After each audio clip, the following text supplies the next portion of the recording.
मेरा इस मजमे से चाहने वालों से एक सवाल है, अगर हमारे माशरे का कोई मोतबर, हमारी कौम का कोई मोतबर फर्द गिरफ्तार हो जाए तो हमारे यहाँ एहतजाज शुरू हो जाता है, धरने रैलियां शुरू हो जाती हैं। जी, हम अपने अजीज को छुड़वाने की हर मुमकिन कोशिश करते हैं। सवाल यह है, 14 साल कैद, उस वक्त के शियों का कितना बड़ा इम्तिहान था। कहां थे चाहने वाले? जरा पलटिए उस दौर में कि कितना मुश्किल दौर था। हारून रशीद के महल में रात को रोजाना लहवो लईब की महफिल सजती है, तरब और रक्स का माहौल होता है, मुगनियां बुलाई जाती हैं, रक्कासाएं बुलाई जाती हैं। रोजाना का काम हो रहा था कि किसी ने आवाज देकर कहा कि आज हमने मदीने के शायर अबुल अता को बगदाद में देखा है।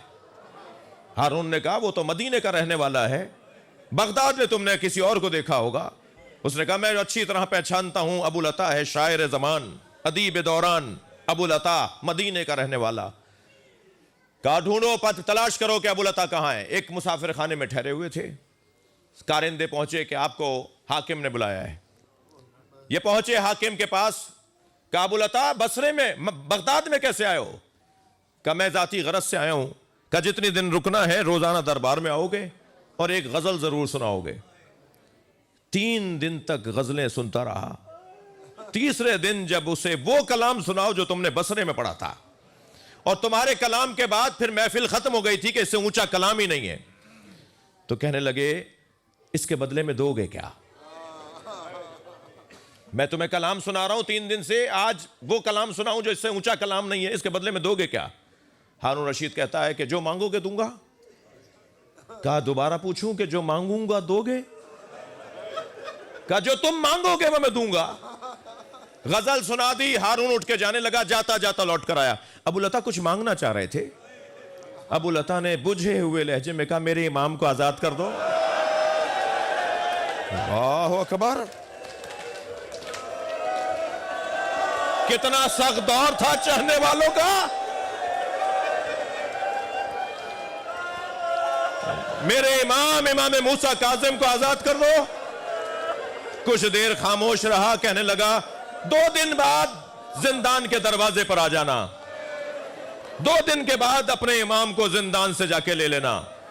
अबुल अता, मैं रोने वालों से पूछ रहा हूं, अबुल अता कितना खुश अपने मुसाफिर खाने अपनी ज़ौजा और बच्चों के पास गए होंगे।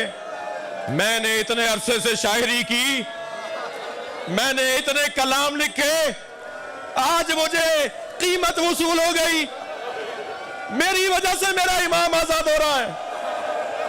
अजर कमल अल्लाह, अजर कमल अल्लाह। खुशी खुशी गए, अपनी ज़ौजा को जाके खुशखबरी सुनाई, बच्चों से लिपट के मुबारकबादें दी। 2 दिन के बाद सुबह से आकर बैठ गए। जिंदान का दरवाजा खुलता है, कोई असीर लाया जाता है, कोई असीर छोड़ा जाता है, और हर मर्तबा जिंदान का दरवाजा खुलता था तो ये दौड़ के करीब जाके खड़े हो जाते थे। जैसे ही बाहर आएंगे हाथों का बोसा दूंगा, पैरों पे गिर के कहूंगा मौला बताइए पहले कहां चलेंगे? मदीने में आपकी बेटियां अपने बाबा का इंतजार कर रही है। अजर कमल अल्लाह, अजर कमल अल्लाह। अबुल अता कहता है कि हर दफा दरवाजा खुलने पर मैं आगे बढ़ के जाता था, दौड़ के जाता था, मगर कोई और आता था और किसी और को ले जाते थे। मैंने आखिर पूछ लिया, आज मेरे इमाम को आजादी मिलनी थी। कहने लगे सब्र करो, आज तुम्हारा इमाम आजाद होगा।